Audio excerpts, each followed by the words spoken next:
A manually operated weapon will fire each time the bolt is operated and the trigger is squeezed. It's an effective weapon, but its rate of fire is limited. It can fire only as fast as a man can open and close the bolt. However, the rate of fire can be greatly increased by using the force of the explosion to operate the bolt.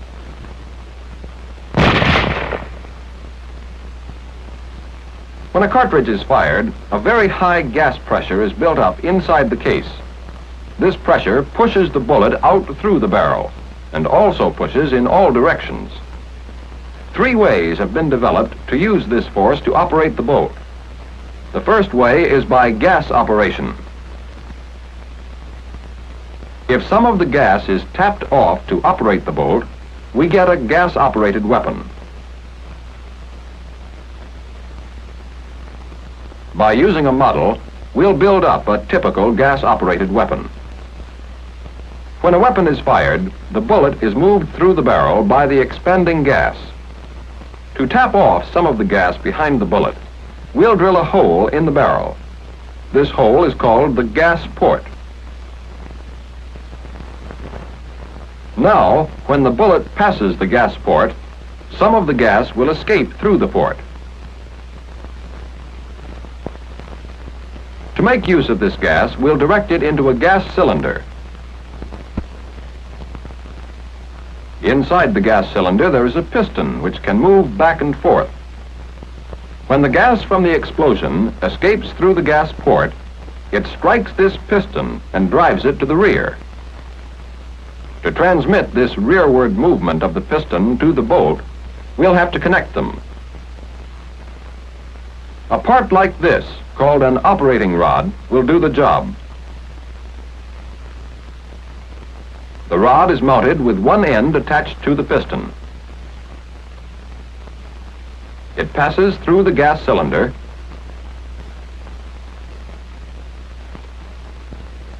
and the other end is attached to the bolt. The operating rod has a slot to unlock the bolt.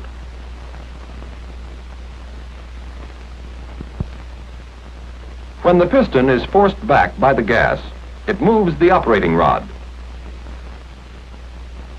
The operating rod moves back alone a short distance before opening the bolt. This gives the bullet time to leave the barrel, and when the bolt opens, no dangerous gas will escape to the rear. The rod moves back, and the slot cams the lug up and unlocks the bolt. As the movement continues, the rod pushes the bolt open. But that is only half the job. The bolt has to be closed again. One way to close it is to use a spring. We've placed the spring between the piston and the back end of the cylinder so that it is compressed with the bolt open. When the spring expands, it forces the piston forward, which pulls the operating rod forward and closes the bolt. Now let's see the whole action when we fire a round. Some of the gas escapes into the cylinder, driving the piston to the rear and compressing the spring. At the same time, the bolt is unlocked and then opened.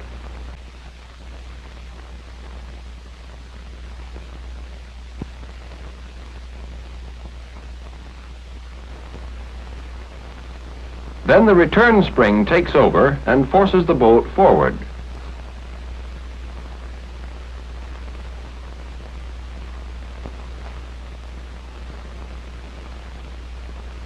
The force of the explosion has been harnessed, so it does all the work of operating the bolt, and we have a gas-operated weapon.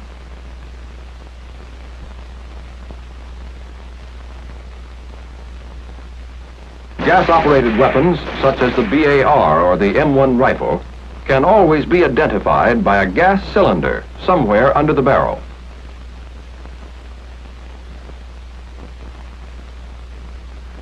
The second way of using the power of the explosion to operate the bolt is called blowback operation.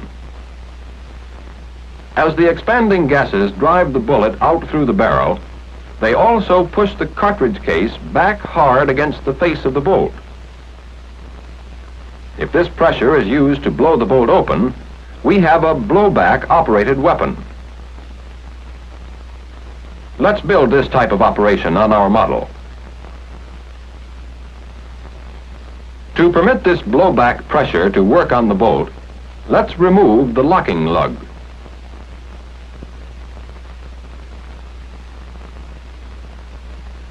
Now we'll have to fill up this notch and install a guide lug on the bolt.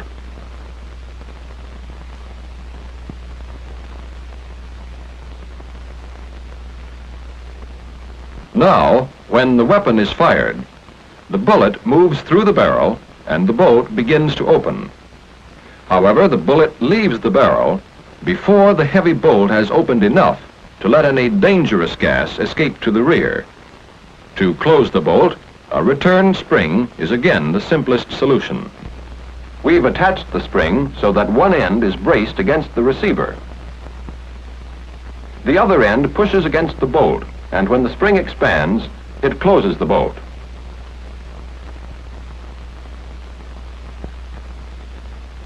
Now, let's see what happens when we fire a round. The bullet leaves the barrel before the bolt opens. As the bolt opens, the return spring is compressed. Then the spring expands and closes the bolt. Once again, we've used the power of the explosion to do all the work of operating the bolt. But blowback operation is used only with low-pressure cartridges, because high-pressure cartridges would require a very heavy bolt. Weapons of this type, such as the M3 submachine gun, can always be identified by one simple feature. There is no positive locking device on the bolt.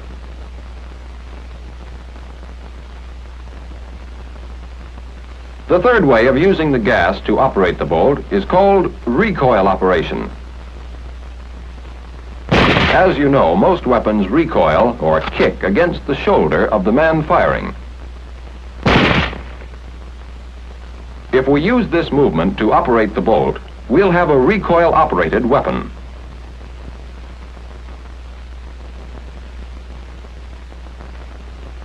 To harness this recoil and put it to work, the weapon is placed inside a stationary housing known as the receiver. The part originally called the receiver now becomes the barrel extension.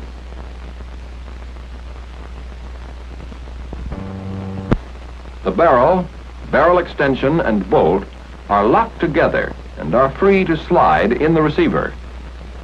Now the trick is to use this rearward movement to unlock and open the bolt. Let's first lengthen the locking lug to make it extend beyond the barrel extension and attach a catch. Now, to unlock the bolt, we need some way of pulling this catch down.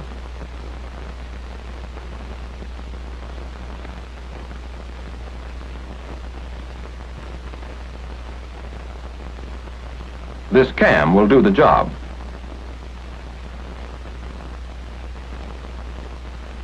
It has a camming slot which fits over this lug on the catch. The cam is fastened to the stationary receiver. Now, when a round is fired, recoil sends the barrel extension, and bolt to the rear.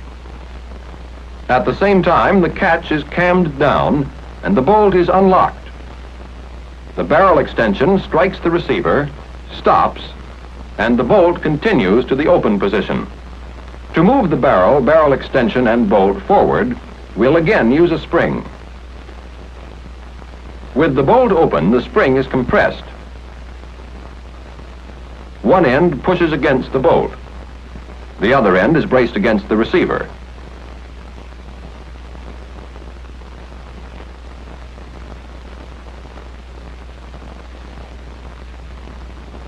When the spring expands, it first closes the bolt, then pushes the barrel and the barrel extension forward. Let's watch the action again. As the bullet moves out of the barrel, recoil begins. It drives the barrel and barrel extension back, and the bolt is unlocked. When the barrel extension is stopped, the bolt continues back.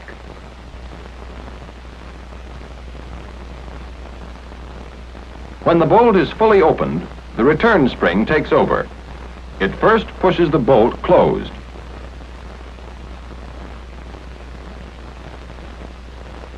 Then the catch slides up the slot and locks the bolt. The return spring continues pushing until the barrel and barrel extension have reached the forward position. Recoil operation is used on such weapons as the pistol and machine guns.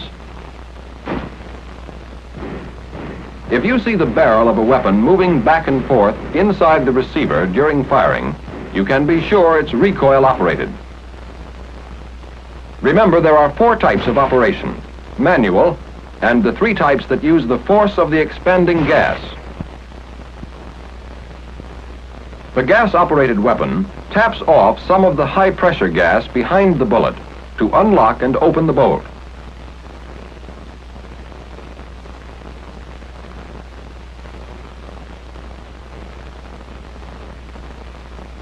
The blowback-operated weapon uses the rearward force of the explosion to open the bolt.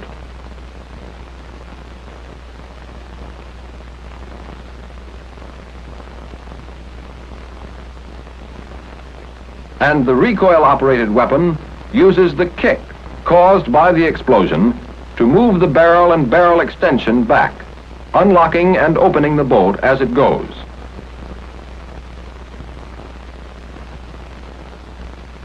These are the basic principles of types of operation, and here we can see how they are used to give plenty of firepower to small arms weapons.